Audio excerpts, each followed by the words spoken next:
Hey everybody, this is a quick video in case you have a Sony GTK-X1BT boombox speaker and you need to do a hard reset to the factory default settings on it.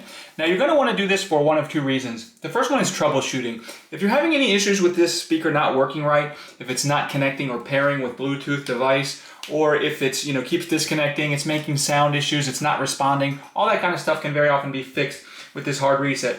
Now you're going to need to set it up again because all the pairing history and everything like that will be deleted and it will be restored to its out-of-the-box factory defaults. And that's the second reason you might want to do it. If you just, for whatever reason, just want to get things set up like it was when it was coming out of the box, we can do this really easily.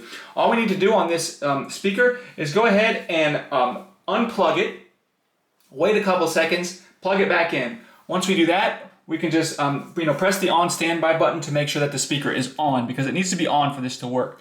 And then once it's on, we're going to come and we're going to press the stop button and the function button simultaneously for about 3 seconds. So stop button, function button for about 3 seconds, and that will cause the speaker to reset to its factory default settings.